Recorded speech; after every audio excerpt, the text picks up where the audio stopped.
Welcome back. Women's Action for Development is a Namibian-based non-profit-making, non-partisan NGO which has been in operation since 1994. WAD follows a two-pronged program, namely the socio-economic and socio-political empowerment of rural women and men. Now, more details on this, I'm joined this morning by Tatiana Sikwila, who is the financial manager at the Women's Action for Development. Good morning and welcome to the show. Good morning, and thank you for having me.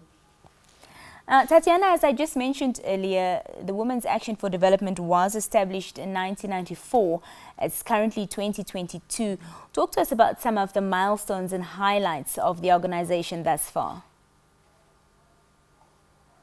Okay, as you might know, Women's Action for Development actually works with people from, those that are from the whatever the background, poor backgrounds. So what we try to achieve is that we want to make sure that those people who actually don't have access to resources can can be established in their careers, they can be established in their businesses. So we try to target those people because, sometimes they actually don't have the funds to go for, other programs, to even have access to resources. So I feel like, being targeting them has been a great achievement because at least we are giving them the opportunity to be able to get access to resources and be able to have a step forward in their careers. Mm-hmm. Now, Tatiana, My Period is Awesome is one of the projects that was launched this year, and it's aimed at, educating and creating awareness on menstrual hygiene management. What is the outcome of this project been thus far? When we started the project, actually, we were not aware of the extent of period poverty in Namibia. And it was so sad that, even in Windhoek, the capital, we still have girls that are struggling to have access to sanitary products. So I think through this project, we have really achieved quite a lot.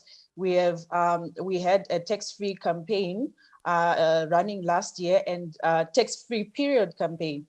And this period campaign was actually a success because, as you might know, it was passed that our sanitary products are now tax-free.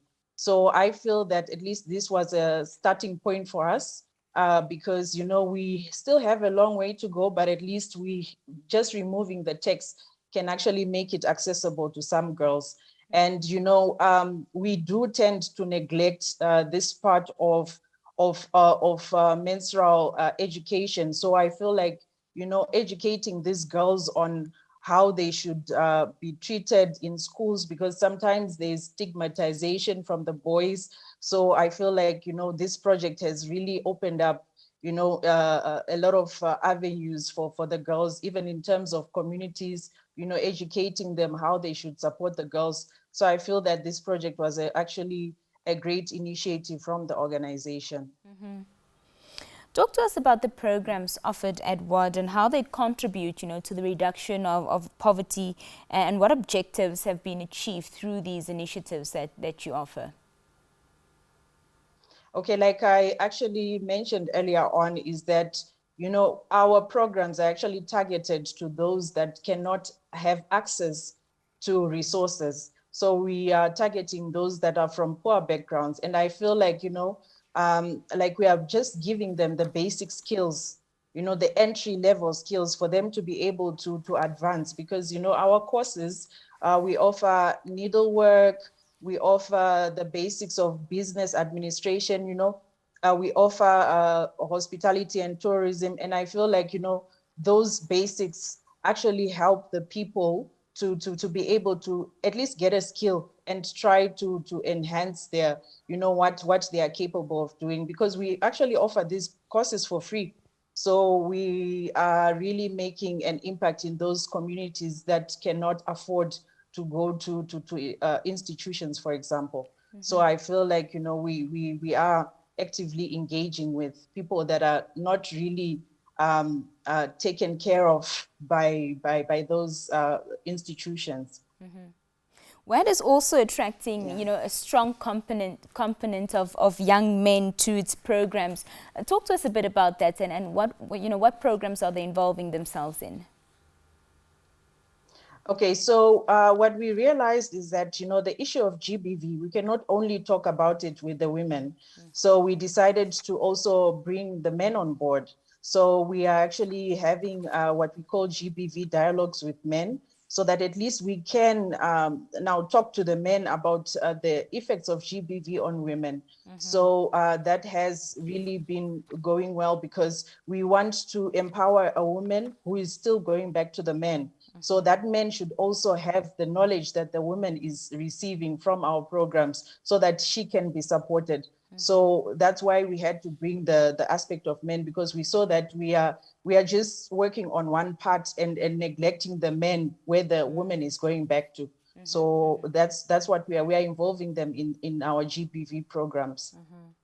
Have any of your programs been interrupted or hampered due to, you know, the COVID-19 pandemic? Oh yes, you know, we actually have our programs, face-to-face programs. So because of the restrictions of COVID, we had we had a period where we couldn't undertake our programs. So and you know, like what I was telling you, that we actually target those from poor backgrounds, and they don't have access to internet. So we couldn't also have the programs on the internet. So we had to completely stop our programs until, you know, the COVID restrictions were lifted. And, you know, we usually target a big group of people in different communities. So we couldn't even do any programs because of the limitations of the number of people in gatherings. So that was a huge hit on our programs. Last year, we really didn't do much. We tried to at least maybe segregate them into smaller groups, but still, you know, we couldn't do much last year.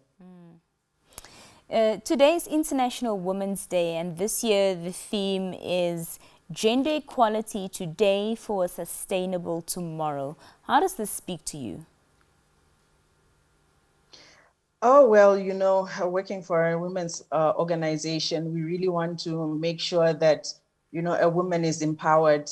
And one of the programs that we actually had, we had a project last year that ended last year, where we were trying to get gender 50-50 gender representation in women in political offices. And I feel that, you know, women are still taking a backseat when it comes to politics.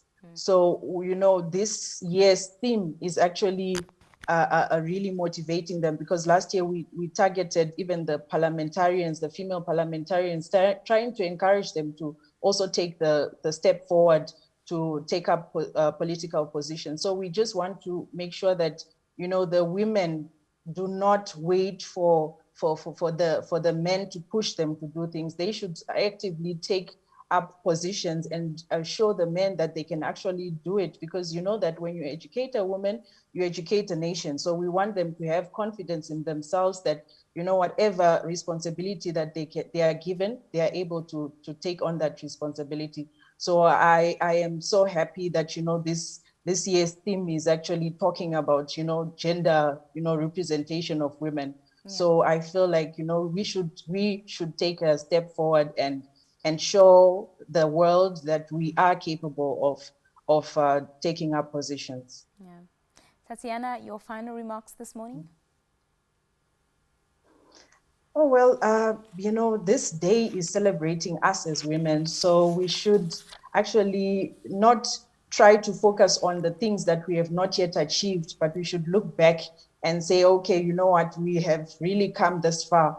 So we should celebrate what we have done so far and not be focused on what we still need to do. So I just want to encourage women to keep on pushing, to keep on defying the odds, because there are still some industries where women are still, you know, they are not comfortable in taking because they are male dominated, but we are just encouraging them that if a man can do it, you can also do it. So just be confident in yourself and just go for what you really want to do in your life, and you will definitely achieve it. Thank you so much, and thank you for your time this morning. Thank you so much for having me. That was Tatiana Sikwila, the financial manager at the Women's Action for Development, speaking to us there on the line. We'll be right back after this.